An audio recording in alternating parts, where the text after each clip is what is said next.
cracks like a nut.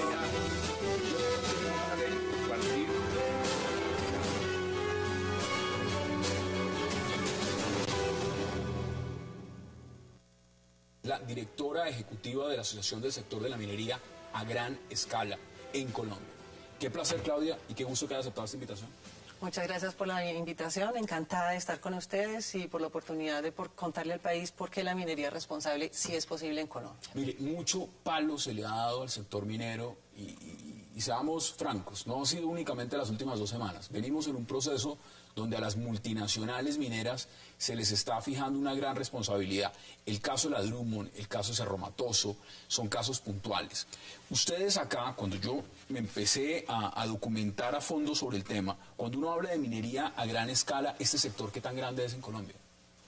El sector de la minería en general es un sector que representa 2 puntos del PIB. 18% de las exportaciones del país, 17% de la inversión extranjera directa, 18% de las regalías.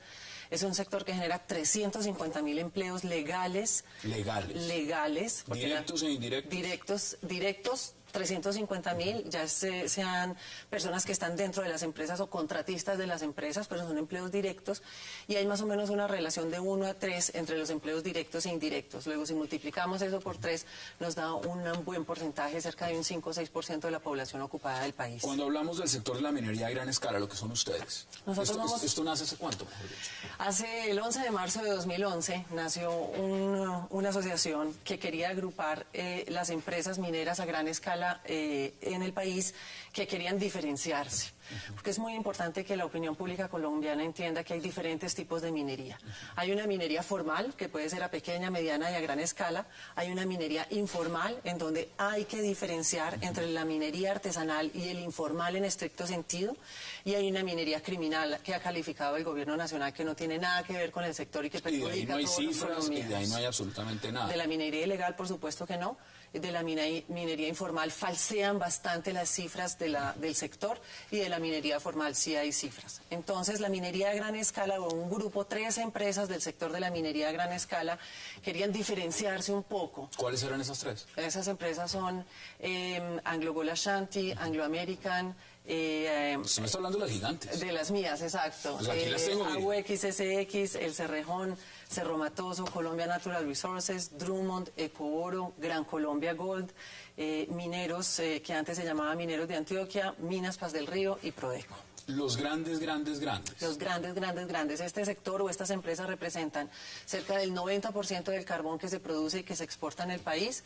Somos responsables del oro legal que se produce y que se exporta en el país, más o menos del 50% de lo legal. Lo que pasa es que las 66 toneladas de oro que produjo el país el año pasado, nadie sabe, estas industrias representan, de eso que se exportó, representan más o menos el 15%. Y nadie da una explicación muy clara de quién es el responsable de producir y de exportar en Colombia el resto de las toneladas que se salieron de Colombia el año pasado. Y Cerro Matoso, que es la única empresa que produce ferroníquel en el país, hace parte de nuestra agremiación. Luego aquí está el peso económico importante, unos actores económicos importantes que se están esforzando por hacer las cosas bien y por demostrarle al país que sí es posible una minería responsable. Ahora, cuando hablamos de minería, lo primero que uno piensa en Colombia, y el gran debate se ha dado y lo vemos con la Drummond, repito, se ha visto con Cerro Matoso, se ha visto con muchas multinacionales, es el tema ambiental, es el tema de las licencias ambientales. Todas estas compañías están trabajando, la Contraloría ha hecho informes donde ha dicho fuertes críticas y ha dicho no están cumpliendo con los requerimientos ambientales. La ANLA también ha dicho fuertemente, estas multinacionales hay muchas que están trabajando sin esas autorizaciones y lo que están es haciendo un daño inmenso al medio ambiente en Colombia. ¿Cómo lo manejan ustedes y qué dice usted frente a esas acusaciones? Las empresas afiliadas al sector de la minería a gran escala y la minería formal en su conjunto le cumple al país, Hassan. Son empresas que no solamente cumplen la ley en su conjunto, de manera integral, sino que además van mucho más allá. Tenemos un código de autorregulación de hace más o menos unos 2 años, en donde queremos mostrarle al país que es posible hacer una minería con base en unos estándares internacionales que son mucho más estrictos de lo que los requerimientos de la legislación nacional. Pero aquí dice todo lo contrario. Esto es, hay contingencias que suceden en esta y en cualquier industria. Es decir, las contingencias para la industria de la construcción de la infraestructura, para la aeronáutica, para la vivienda, para la agroindustria, agroindustria, son contingencias que existen en cualquier sector, pero que dan pie por el impacto que tiene nuestra industria en el entorno, para que haya un cuestionamiento de fondo de la actividad. Pero yo creo que el país se equivoca al cuestionar de fondo el momento de una contingencia que esperamos que sea resuelta de manera responsable, como se está haciendo en este momento en el país, y que sea superada. ¿Usted cree que en eso ha sido injusto o ha sido todo lo contrario? Es decir, muchas de estas multinacionales, y lo que le están cuestionando a la Drummond justamente es un tema de soberbia, es un tema de haber faltado muchas veces al aviso y a la reglamentación. Y le están diciendo, mire, ustedes estaban advertidos de construir, por ejemplo, un muelle desde hace muchísimo tiempo. No lo hicieron. Estamos hablando de que también las sanciones que se han dado en Colombia por el tema de lo que pasó, digamos, con esas barcazas de carbón que cayó en plena bahía, pues las multas son irrisorias frente a las utilidades que gana una compañía como la Drummond. ¿Ese tema dónde queda? Yo creo que es muy importante aclarar que el sector en su conjunto cumple. El sector en su conjunto le cumple al país. Colombia exportó el año pasado 89 millones, el año antepasado 89 millones de toneladas. Este año va a exportar un poco menos, 66 toneladas de oro y 52.000 toneladas de ferroníquel. El tamaño del sector es bastante importante. La actividad minera hoy en el mundo es compatible con una gestión ambiental responsable. ¿Por qué? Primero que todo porque existe la cultura empresarial para hacerlo, porque hay N estándares internacionales, hay unas autoridades que están verificando el cumplimiento de esas normas. Esta semana tuvimos el ejemplo que hay unas autoridades que están verificando el cumplimiento de unas normas, y hay los recursos suficientes para hacerlo, pero lo más importante creo que es la convicción de las empresas, en el sentido de que hoy no solamente es suficiente que una operación minera a gran escala sea rentable desde el punto de vista financiero, sino que tiene que ser responsable y tiene que proporcionar los recursos para hacer lo que sea necesario para que se prevenga, mitiga. ¿Cuánto le genera en utilidades el tema minero? Y aquí estamos hablando de las grandes multinacionales que están haciendo minería en Colombia. ¿Cuánto le genera eso al país? Este sector es un contribuyente importante. Como le dije, representa el 2% del PIB. Representa más o menos 4.28% del impuesto de la renta que se paga al país, es decir, 1 billón de pesos al año. Al año. Paga 2 billones de pesos de regalías al año y fue responsable más o menos del 2% del impuesto a patrimonio. ¿Y por qué entonces las críticas tan fuertes cuando se dice, mire, estas compañías lo que están es llevándose todo regalado? No, es cierto. Y aquí se lo están llevando es claramente de una manera irresponsable, se saltan las normas, no tienen las licencias, las concesiones que se les dieron además en el tema de contratación fueron negociadas hace bastantes años atrás, y seguramente lo que se hizo en ese momento era que Colombia no tenía las garantías para que vinieran multinacionales por el tema de seguridad y demás, y se firmaron contratos que son perjudiciales a la nación.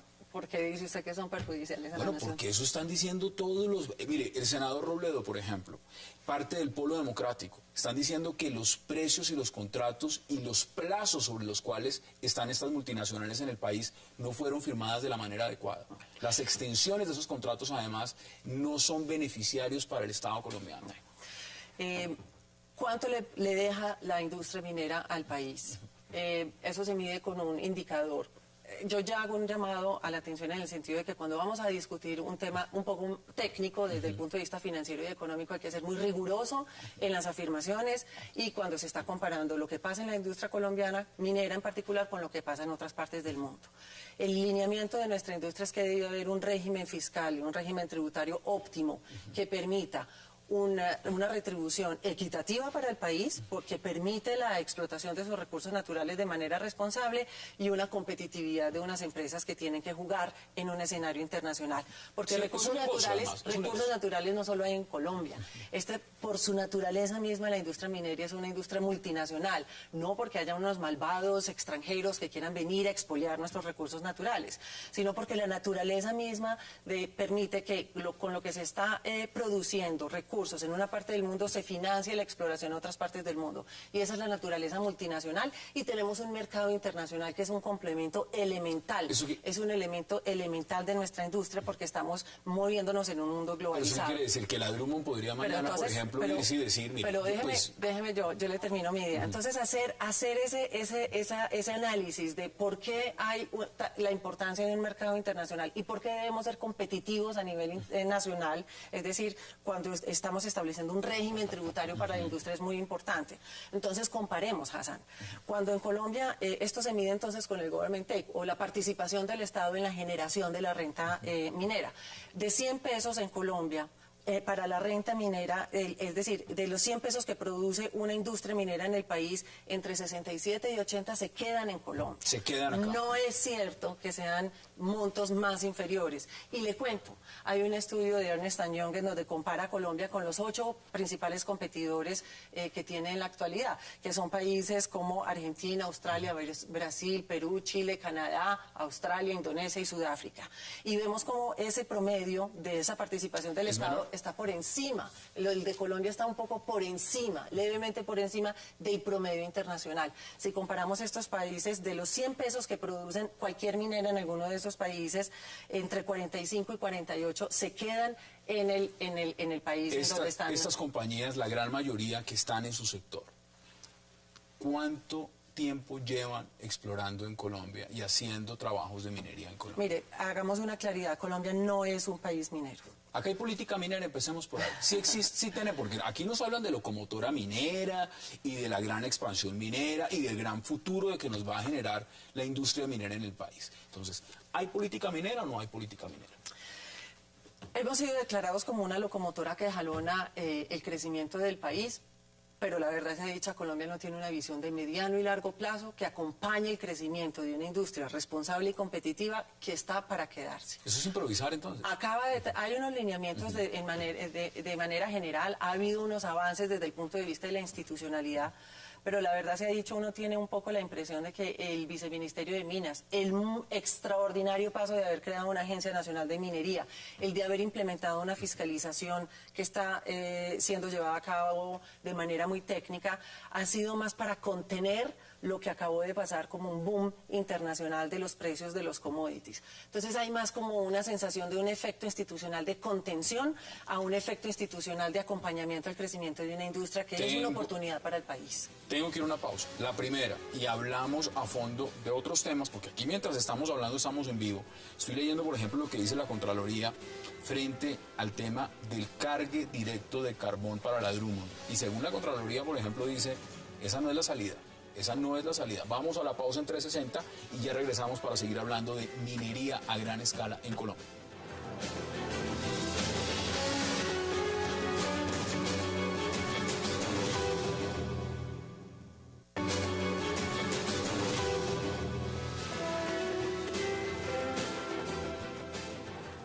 Regresamos a 360 y estamos hablando de lo que es el gran tema, por lo menos en Colombia, desde el punto de vista de la minería. Y qué mejor que hacerlo con la cabeza, la directora ejecutiva de la Asociación del Sector de la Minería a Gran Escala, con Claudia Jiménez. Mire, ¿eso es un país minero o no es un país minero? No es un país minero y es muy importante que los colombianos sepan que Colombia lo que tiene es una gran expectativa de crecimiento. Pero nos han dicho otra cosa. Aquí nos han dicho que nosotros somos un país que estamos no llenos de recursos. Minero. Es un país que ha tenido minas históricamente desde antes de la época de la colonia, pero en Colombia no hay una industria minera desarrollada y sólida. Un país minero es un Chile, por ejemplo, que produce el 30% del cobre que se produce en el mundo. Ni en carbón, ni en níquel, ni en oro Colombia produce más del 2% de la producción mundial. Entonces no podemos mirar no solamente el ombligo, sino ubicarnos con respecto al mundo. Con respecto al mundo, lo que tenemos entonces es muy pequeño. Es totalmente inexplorado, pero sí tenemos un gran potencial porque aún es un país que no tiene un amplio conocimiento de su potencial geológico, geofísico y geoquímico. Luego allí es donde está la gran oportunidad de desarrollo para Colombia, en poder conocer mejor su territorio de manera técnica, de manera responsable, de manera sostenible, poder aprovechar esos recursos naturales. ¿Cuánto vale eso? Para apalancar, vale millones de dólares. Es decir, eso no se puede hacer sin la intervención de multinacionales. O sea, no puede el Estado colombiano sencillamente sentarse y decir... ¿Hasta ahora lo ha hecho? Bueno, pues No lo ha hecho. la pregunta es esa, entonces, porque es muy fácil se de pronto... necesita un empresariado sólido, bien instalado, con una certeza y con una estabilidad en las reglas, con una buena cultura empresarial para desarrollar una minería sostenible en el país y que tiene el interés, la tecnología y los recursos para hacer una minería bien hecha. Hacer minería bien hecha es costoso, es muy costoso. Por eso es muy importante que se entienda que la actividad empresarial para la actividad minera, la forma de organización empresarial, cualquiera sea la escala realmente no es un problema de por sí, per se, sino que debe ser la que se requiera para poder tener los recursos necesarios suficientes para hacer una explotación técnica que sea responsable con el medio ambiente y que se involucre con sus comunidades. ¿Qué pasa con las regalías? Mire, todo el mundo, y ahí la gran pregunta es, ¿si pagan las sumas en regalías justas cuando estamos viendo las utilidades de lo que puede generar en el sector? Usted me menciona el PIB, pero además esas regalías están entrando o se están perdiendo ya desde el momento en que son pagadas al Estado. Entonces miremos si son equitativas o justas o no. Nuevamente, una discusión muy importante que se presta para oportunismos políticos, pero que debe ser dada de manera muy equilibrada y muy responsable. Usted está diciendo que muchos sencillamente ganan votos es atacando y hablando del tema de regalías y no están haciendo las mediciones como... Muy importante compararnos con otros países mineros para comparar cuánto paga Colombia de regalías y cuánto cobran otros países o cuáles son esas tarifas en otros países. En aquellos países con los que Colombia compite, como por ejemplo Argentina, Australia, Brasil y Colombia, que utilizan, e Indonesia, que utilizan la misma metodología para saber cuánto es la tarifa de regalías, Colombia está un poco por encima en las tarifas de las regalías. En el oro, Colombia tiene una tarifa de regalías de entre 4 y 6%, y en el carbón, por ejemplo, tiene una tarifa de regalía en función de la magnitud de la operación entre 5, 10 y 12.5%. ¿Cuánto tendría Chile entonces? Pero Chile no lo podemos comparar porque es sobre utilidades. Entonces, le comparo a un país comparable, que es un debate honesto e intelectualmente honesto para no comparar papas con manzanas, como dicen algunos. Si usted compara en Argentina, por ejemplo, las regalías del oro son del 3%, en Colombia entre 4 y 6. Las del carbón son del 3%, en Colombia de 5, 10 o 12.5%. No lo podemos comparar con países como Canadá, Chile, Perú o Sudáfrica, porque esos países liquidan la regalía o establecen la tarifa de la regalía con base en una metodología distinta. Entonces, cuando a usted le dicen, lo que pasa es que en Canadá hay regalías de cerca del 13 o del 16%, sí, es sobre utilidades. En Colombia las regalías no se liquidan sobre utilidades. En Colombia las regalías se liquidan sobre el volumen de la producción. Se tiene con base en lo que se produce multiplicado por el precio internacional y a eso se le aplica la tarifa. Entonces no podemos confundir la opinión pública diciendo que en Canadá se establece una regalía del 16% y en Colombia una del 4% porque no se está comparando lo comparable. Mire, otro punto, el tema de las comunidades.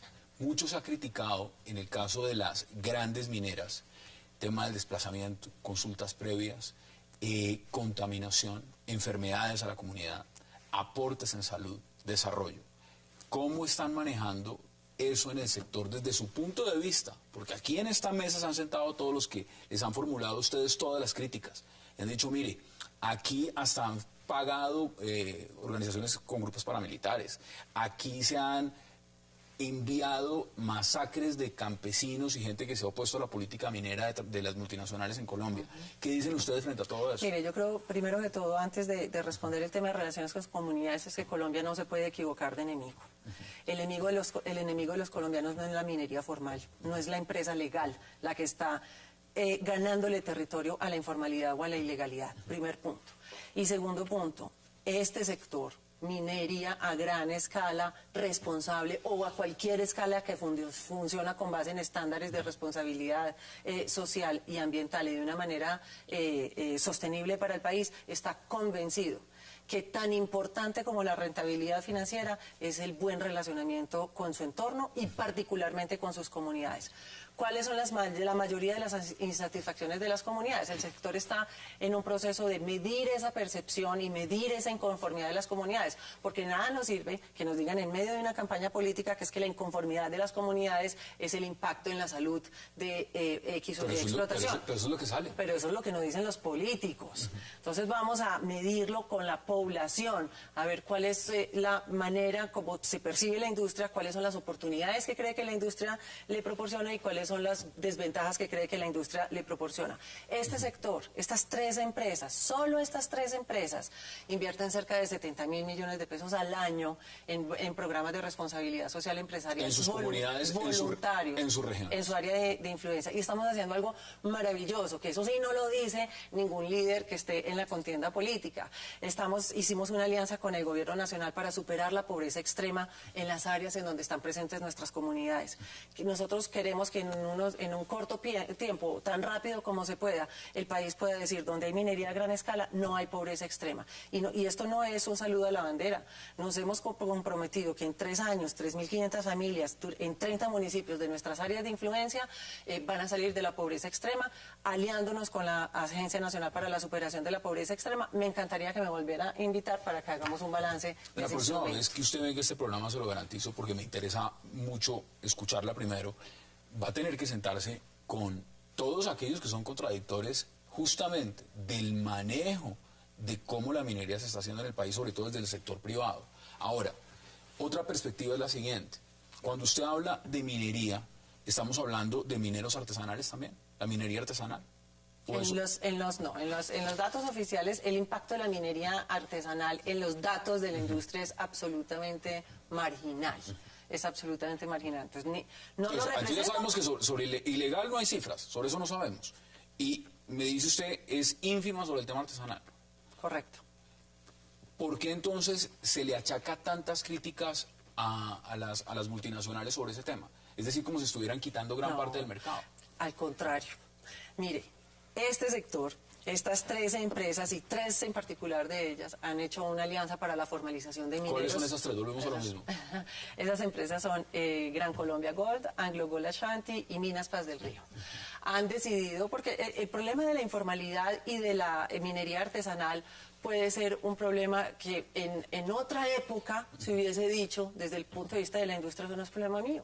Eso es un problema del gobierno local y nacional que ha dejado crecer una institucionalidad que no ha hecho el control necesario y por eso se ha desbordado la informalidad en la industria.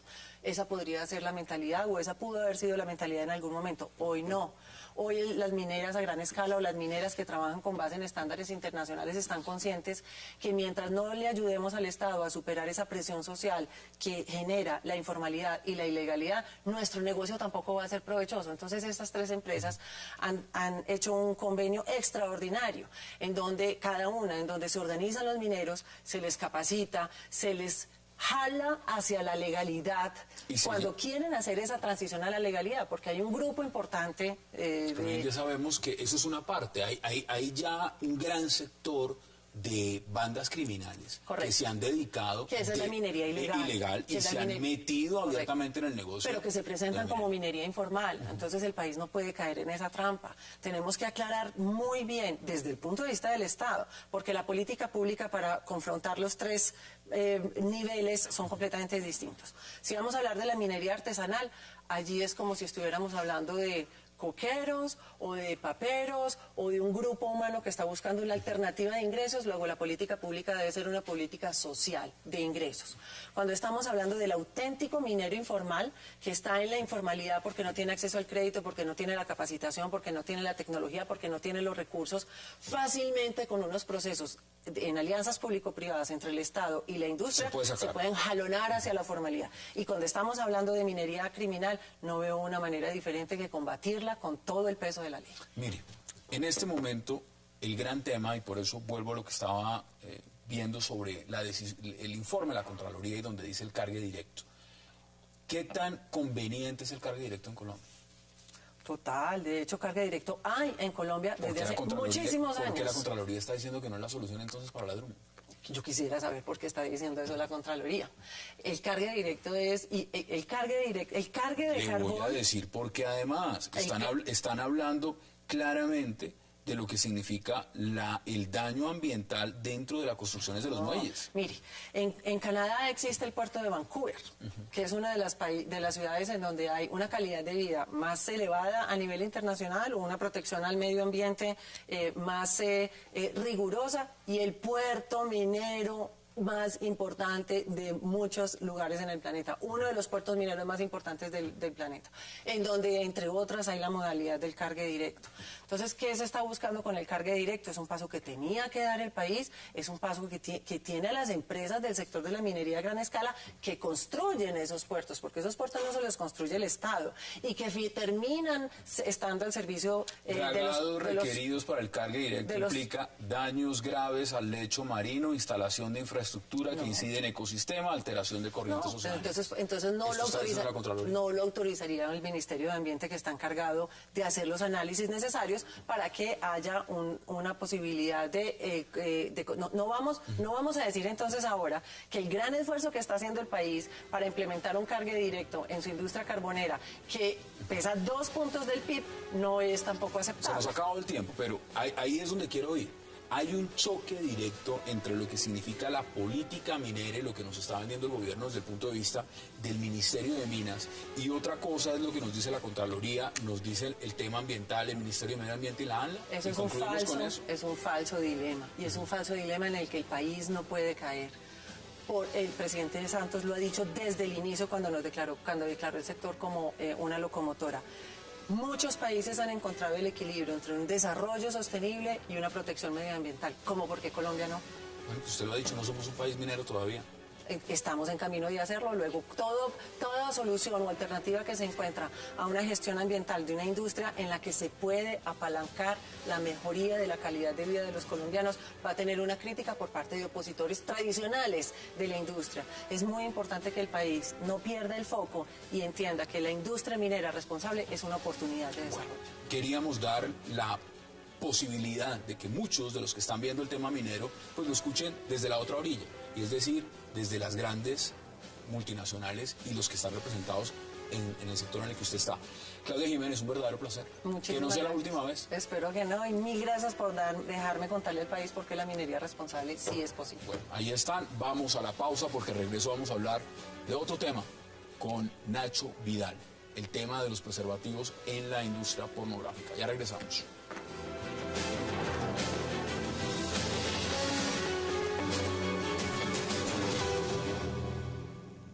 La última vez que nos vimos fue hace 4 años, en una entrevista. Sí, señor. Mire, ¿de dónde surge la idea de decir vamos a buscar una ley que obligue el uso de preservativos? Bueno, la idea sí surge de... Yo empecé con 20 años a la industria del cine para adultos, por llamarlo de alguna manera. Tengo 40 recién cumplidos, y a medida que pasa el tiempo pues maduras, tienes una familia, tienes hijos, y te das cuenta de las barbaridades que has cometido cuando eras joven, y una de las barbaridades que he cometido cuando era joven ha sido participar en el cine para adultos sin una protección, ¿no? Sin un preservativo, ¿no? Pero eso vende. Es decir, en la industria pornográfica sí, el tema no solamente es tabú, el tema de usar un preservativo es anticomercial, digamos. ¿Es así? Pero es anticomercial por la falta de educación, ¿no? Porque si tú ves el cine porno gay, es todo con preservativo, y el cine porno con trans también es con preservativo. Entonces, yo soy productor de gay, yo soy productor de trans como productor, no actor, ¿eh? Como actor solo soy con chicas, pero soy productor y de gay, de trans y de hetero. Y el gay yo lo hago trabajan los chicos con preservativo, los trans también trabajan con preservativo. Curiosamente, yo un DVD un DVD de hetero lo vendo por $14, un DVD de trans lo vendo por $18, y un DVD de gay lo vendo por $25. El producto que yo más vendo, lo vendo 3 veces más que el hetero, es el producto del trans. Increíblemente. Y es el producto que más se vende y tiene preservativo. Entonces, ¿qué pasa aquí? Que se ha educado a la gente a ver el preservativo en el gay y en el trans, pero no se ha educado a la gente a verla en el heterosexual, ¿no? Entonces yo creo que ha sido una falta de educación, ¿no? Entonces a mí cuando un señor, como te estaba comentando antes, a mí cuando un señor que se llama Larry Flynn, que ha hecho muchísimo por la industria del sexo y de la pornografía, ¿no? y todo el mundo cuando aparece... Es un negocio multimillonario. Sí, es un negocio que mueve millones y millones de... Lo que he podido ver y documentarme sobre el tema de las cifras, es un negocio que supera los 12.000 millones de dólares al año. Yo creo que te quedarías corto. Yo te puedo decir páginas web, no te voy a decir nombres porque no les voy a dar publicidad encima. Son las páginas web de los tubes, que han sido las páginas web que han arruinado prácticamente toda la industria, porque han hecho que toda la pornografía esté gratuitamente en Internet de una manera salvaje, ganando ellos barbaridades, ¿no? Hay páginas web que tienen como 2 millones de afiliados, que cada afiliado paga $24 y están facturando de 50 a 60 millones al mes. ¿Al mes? Sí, al mes. O sea, y no solamente una página, hay varias páginas. Volviendo a lo de Flint, es decir, aquí estoy leyendo información donde dice, industria del porno se mudaría a Las Vegas si en Los Ángeles, que es donde está la meca de esta industria, se obliga al uso del preservativo. Tú imagínate, o sea, una persona, lo que yo te decía antes, una persona que se sienta en una silla de ruedas de oro macizo detrás de un pupitre en un superedificio que jamás ha puesto su vida en riesgo porque no tiene que trabajar con ninguna chica o con ningún chico en la industria, que lo único que hace es mandar y producir y ganar millones y millones de dólares, que diga que el uso del preservativo hace que sus películas no sean... No sean rentables. No sean rentables, no. Que no le funcionan, a él no le funciona, él tienen que trabajar sin preservativo los actores, si no a él no le funciona, y amenaza al estado de California, en el cual es obligatorio el uso de preservativo, amenaza de irse de California a irse a Las Vegas si esa ley se lleva a cabo, ¿no? ¿Cuánto significa en la cantidad de películas que se producen en California al año? 60.000 películas al año. 60, solo en Estados Unidos. Sí, solamente en el Valle. El Valle de San Fernando, o sea, está Los Ángeles, está la parte de Hollywood y está la parte del Valle. En la parte de Hollywood está el cine convencional, la industria que todos conocemos. Sí, Hollywood. Y luego en la parte del Valle es la parte de la industria del porno, que prácticamente todas las casas que hay son localizaciones, ¿no? Son estudios. Son estudios prácticamente. Y se están rodando unas 60.000 películas al año. 60.000 películas al año es muchísimo dinero, ¿no? Por Dios, eso es si hablamos de Hollywood ni siquiera la industria del Bollywood en la India produce esa cantidad de cine al año. No, en la vida. ¿En Europa es lo mismo? ¿O en Europa es mucho más reducido el volumen? No, es muchísimo más reducido. Pero cuando yo te digo 60.000 películas al año, tú date cuenta... Perdona, 60.000 películas al año, cada película acostumbra a tener unas 5 escenas, ¿vale? Entonces estamos hablando de que tú tienes que multiplicar esas 60.000 por 5.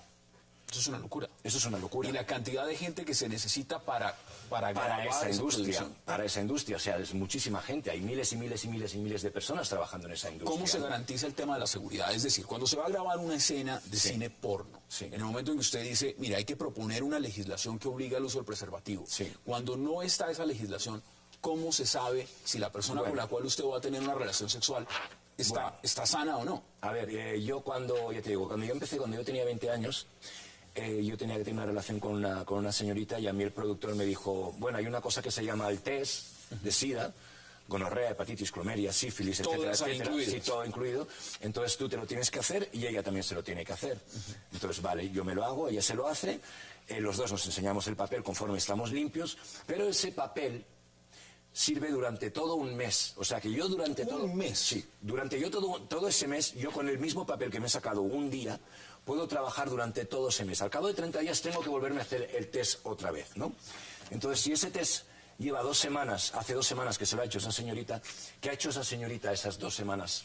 ¿Cuántas escenas pudo haber grabado en esas 2 semanas? ¿Cuántas escenas puede haber grabado? ¿Y con cuántas parejas ¿Cuánta gente puede haber pasado por sus manos? O sea, es que es toda una cadena, ¿no? Ahora hubo un brote de sífilis, hubieron más de 300 casos de sífilis en el porno. Han habido más de 4 casos de SIDA en menos de un mes en la industria del porno. ¿Eso es en Estados Unidos o esto en también? Estados Unidos. En Estados Unidos. Yo llevo 20 años en la industria del porno y yo creo que he visto...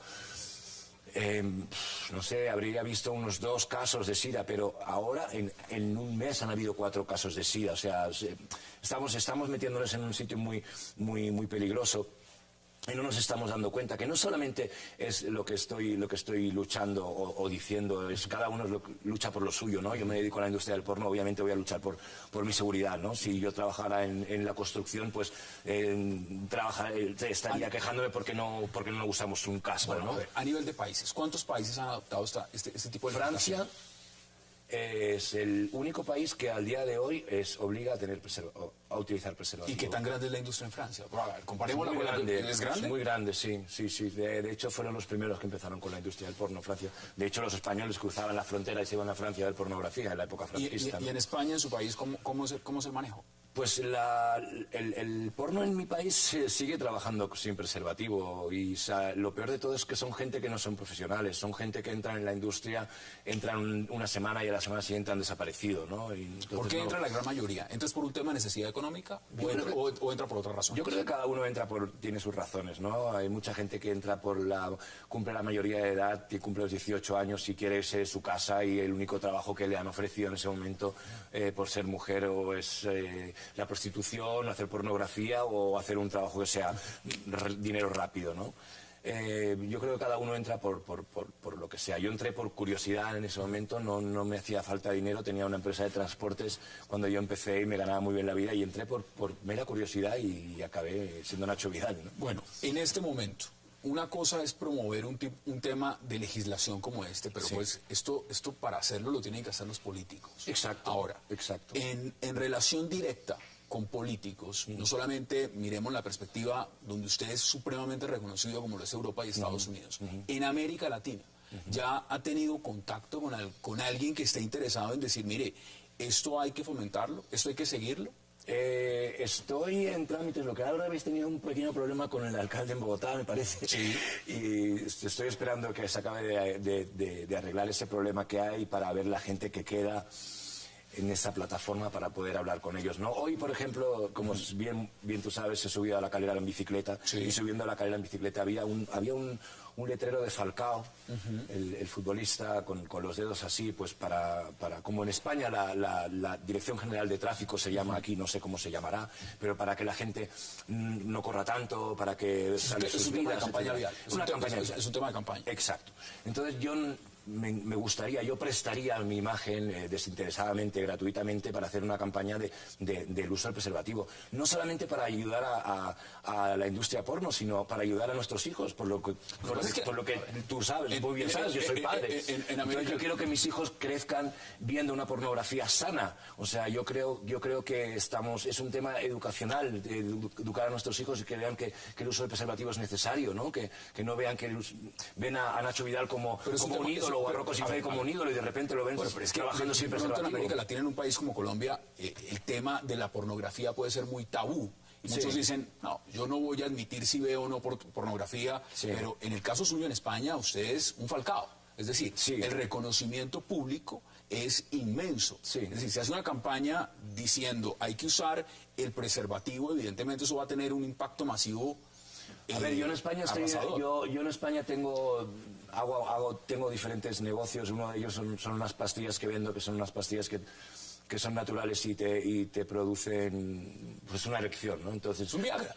Sí, pero es natural. Entonces, ¿qué pasa? Pero es un Viagra que Nacho Vidal dice que lo uses. Entonces, la gente lo usa. Lo comercializa. Inmediatamente se Nacho Vidal dice vende la marca. Porque Nacho Vidal dice que lo usa, pues entonces todo el mundo vamos a usarlo. Pues entonces lo mismo. Si Nacho Vidal dice que usa preservativo, vamos a intentar que todo el mundo use preservativo, ¿no? Vamos a una pausa porque quiero andar sobre otro tema y es justamente los costos y beneficios de lo que esto puede significar. Vamos a la pausa y ya regresamos en 360.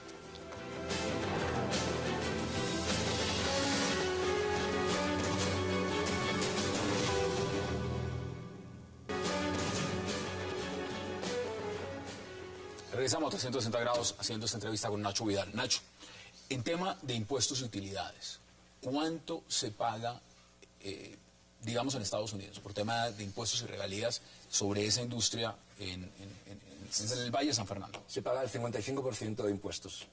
55%. Eso es muy por encima de lo que pagarías en cualquier otro sector. Total. Es decir, que las utilidades son ¿de cuánto?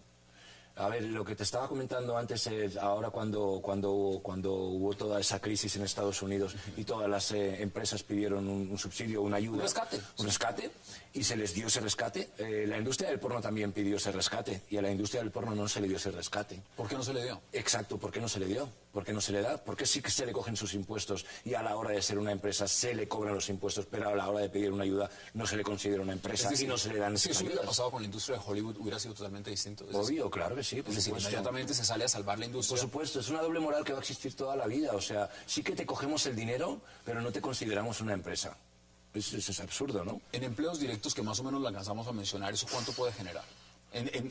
Porque no es lo mismo hacer una película, una industria de una superproducción donde tienes que contratar diferentes actores, productores. Depende. Yo he rodado una película que se llama Piratas del Caribe, que es la versión porno y es una película que ha costado más de $2 millones. $2 millones. Y han hecho la versión soft, que no se ve, que es solo erótico, que no se ven penetraciones, la versión hard, que es la versión hardcore, y una versión mainstream. Eso se comercializa a través de los mismos canales, digamos, comerciales, DVD, de internet, etcétera, etcétera. ¿Y cuántas personas participan en una producción de esas? En esta producción pudieron participar tranquilamente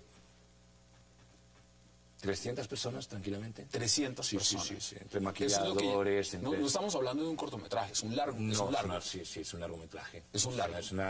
Ya te digo, es una película que depende. Puedes hacer una película que te puede costar $5.000, una película que te puede costar $5 millones. La industria del porno es muy amplia. No hay un nada más. Pero ¿qué marca entonces la pauta en el tema de las utilidades? Es decir, nada garantiza que una película que cueste hacerla $2 millones o 5 millones dé las mismas utilidades que una que costó $5.000. No. Nada te lo garantiza.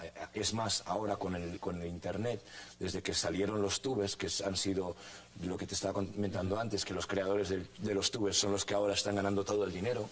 Yo como productor, por eso he empezado a hacer otras cositas.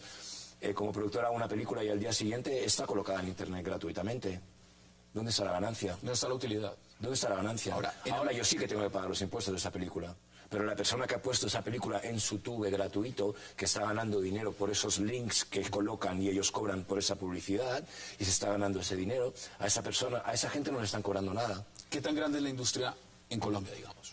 La industria en Colombia despegó hace unos añitos cuando un productor que se llama Cristian Cipriani estuvo trabajando muy duro y es un chaval que ha trabajado para mí muchísimo y ha trabajado muy duro y se ha buscado muchísimo la vida para que Colombia estuviera ahí, ¿no? Y gracias a él, grandes páginas web que son las que están ganando todo el dinero. Ahí es donde está la utilidad, es decir, en los medios no tradicionales, cuando hablamos no tradicionales me refiero al video comercial, sino todo a través de Internet, donde está el gran futuro de esta industria. No, es el presente, o sea, el futuro no. O sea, yo todavía alucino que haga un DVD y alguien lo vaya a comprar. Es que yo no lo acabo de entender, cómo es posible que todavía siga vendiendo DVDs si está gratuitamente en Internet. Pero lo mismo sucede con la industria tradicional, es decir, la gente ya no está comprando de por sí el DVD normal, sino lo que hace es que lo baja a través de Internet y lo comercializa. Y ya está. ¿Qué se necesita en este momento para volver al tema inicial? Y es promover esa campaña. Pues promover esa campaña yo creo que es algo que todos los gobiernos deberían hacerlo, no solamente para la industria porno, sino para la educación de lo que te estaba diciendo, de nuestros hijos, ¿no? Que vean una industria porno como la gay y la trans, en la cual se utiliza preservativo, que en el heterosexual también se utilice preservativo. En este momento es mucho más difícil llevar este mensaje en América Latina que hacerlo en Estados Unidos. Ya vimos lo que sucede, por ejemplo, en Los Ángeles, que dice, mire, si no nos permiten esto, nos mudamos de estado. ¿A hacerlo en Europa o es exactamente lo mismo? Vender esta idea, comercializar esa idea de decir, hay que usar el preservativo en la industria. Yo creo que la vida es la vida en cualquier continente. Y estamos hablando de vida, no estamos hablando de otra cosa. Es vida. El ponerse preservativo es vida, ¿no? Yo tengo una chica trabajando en casa que tiene ocho hijos y está limpiando en casa y teniendo un sueldo básico, ¿no? Y tiene 8 hijos, ¿por qué? Por esa falta de cultura, por ese desconocimiento, por ese no uso de preservativo, ¿no? Tiene 8 hijos y está sola, ¿no? Entonces es para educar a la gente a que no tengan embarazos no deseados, enfermedades que te llevan a la muerte, los trabajadores que trabajamos en la industria tengamos una seguridad, es un new porn, ¿no? Es una nueva era de la pornografía. ¿Pero se está transformando en ese sentido también la industria del porno? ¿De lo tradicional a lo nuevo? ¿En eso está cambiando? Totalmente, está cambiando en todo, pero lo único que no está cambiando es en el preservativo. Es lo único. Es lo único que no está cambiando, y yo es lo que no acabo de entender, por qué no vamos a ese punto, por qué en la industria gay, la industria trans y en la hetero no, es como carguémonos a todos los heterosexuales del planeta, ¿no? Bueno, Nacho Vidal, como siempre, ha sido un placer, gracias por aceptar esta invitación, y ojalá, pues, no solamente el mensaje llegue en América Latina, llegue en todas partes. Total, ojalá. A ustedes gracias por acompañarnos, nos vemos de nuevo el lunes a la misma hora, 8 p.m, para seguir debatiendo varios temas, no solamente de la agenda política, sino de muchos temas de actualidad en Colombia y en el mundo. Hasta una próxima oportunidad y gracias por acompañarnos.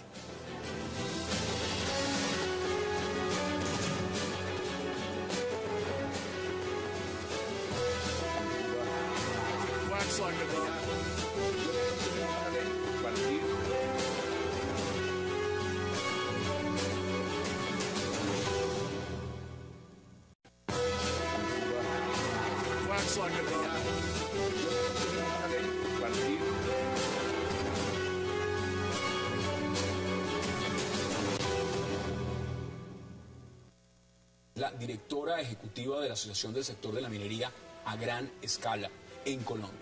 Qué placer, Claudia, y qué gusto que hayas aceptado esta invitación. Muchas gracias por la invitación, encantada de estar con ustedes y por la oportunidad de contarle al país por qué la minería responsable sí es posible en Colombia. Mire, mucho palo se le ha dado al sector minero y seamos francos, no ha sido únicamente las últimas 2 semanas. Venimos en un proceso donde a las multinacionales mineras se les está fijando una gran responsabilidad. El caso de la Drummond, el caso de Cerro Matoso, son casos puntuales. Ustedes acá, cuando yo me empecé a documentar a fondo sobre el tema, cuando uno habla de minería a gran escala, ¿este sector qué tan grande es en Colombia? El sector de la minería en general es un sector que representa 2 puntos del PIB. 18% de las exportaciones del país, 17% de la inversión extranjera directa, 18% de las regalías. Es un sector que genera 350.000 empleos legales. Legales. ¿Directos e indirectos? Directos. 350.000 ya sean personas que están dentro de las empresas o contratistas de las empresas, pero son empleos directos. Y hay más o menos... Colombia. ¿Cómo lo manejan ustedes y qué dice usted frente a esas acusaciones?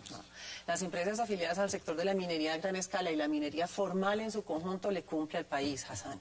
Son empresas que no solamente cumplen la ley en su conjunto, de manera integral, sino que además van mucho más allá. Tenemos un código de autorregulación de hace más o menos unos 2 años, en donde queremos mostrarle al país que es posible hacer una minería con base en unos estándares internacionales que son mucho más estrictos de lo que los requerimientos de la legislación nacional. Pero aquí dice todo lo contrario. Esto es, hay contingencias que suceden en esta y en cualquier industria. Es decir, las contingencias para la industria de la construcción de la infraestructura, para la aeronáutica, para la vivienda, para la agroindustria, son contingencias que existen en cualquier sector, pero que dan pie por el impacto que tiene nuestra industria en el entorno para que haya un cuestionamiento de fondo de la actividad. Pero yo creo que el país se equivoca al cuestionar de fondo el momento de una contingencia que esperamos que sea resuelta de manera responsable, como se está haciendo en este momento en el país, y que sea superada. ¿Usted cree que en eso ha sido injusto o ha sido todo lo contrario? Es decir, muchas de estas multinacionales y lo que le están cuestionando a la Drummond justamente es un tema de soberbia. Es un tema de haber faltado muchas veces al aviso y a la reglamentación. Y le están diciendo, mire, ustedes estaban advertidos de construir, por ejemplo, un muelle desde hace muchísimo tiempo.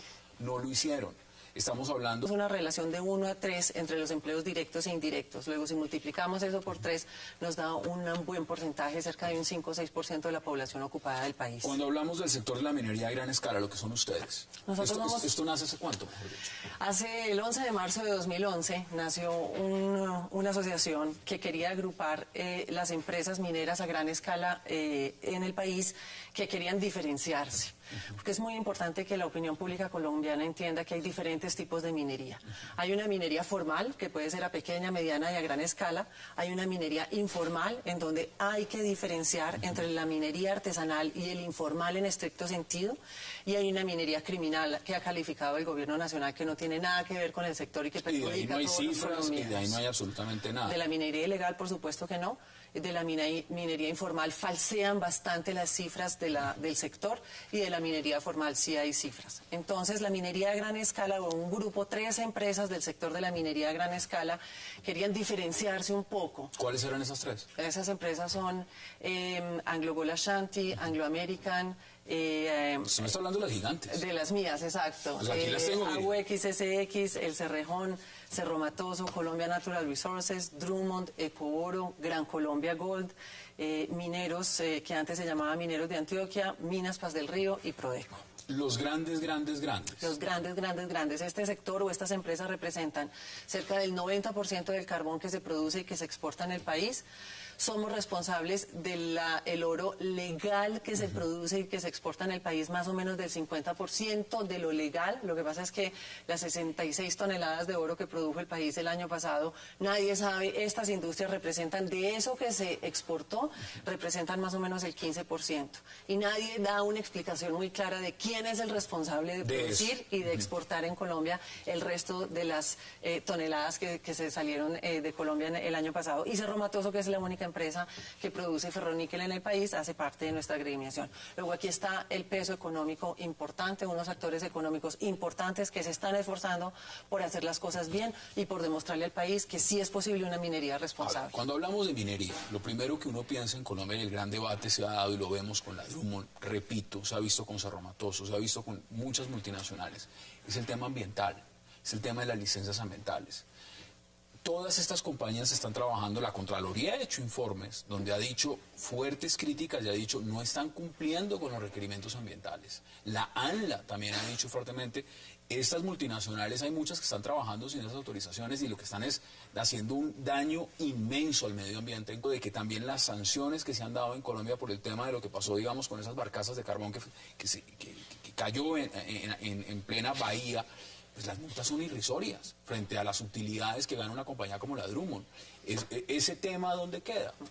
Yo creo que es muy importante aclarar que el sector en su conjunto cumple. El sector en su conjunto le cumple al país. Colombia exportó el año pasado 89 millones, el año antepasado 89 millones de toneladas. Este año va a exportar un poco menos, 66 toneladas de oro y 52.000 toneladas de ferroníquel. El tamaño del sector es bastante importante. La actividad minera hoy en el mundo es compatible con una gestión ambiental responsable. ¿Por qué? Primero que todo porque existe la cultura empresarial para hacerlo, porque hay N estándares internacionales, hay unas autoridades que están verificando el cumplimiento de esas normas. Esta semana tuvimos el ejemplo que hay unas autoridades que están verificando el cumplimiento de unas normas y hay los recursos suficientes para hacerlo, pero lo más importante creo que es la convicción de las empresas, en el sentido de que hoy no solamente es suficiente que una operación minera a gran escala sea rentable desde el punto de vista financiero, sino que tiene que ser responsable y tiene que proporcionar los recursos para hacer lo que sea necesario para que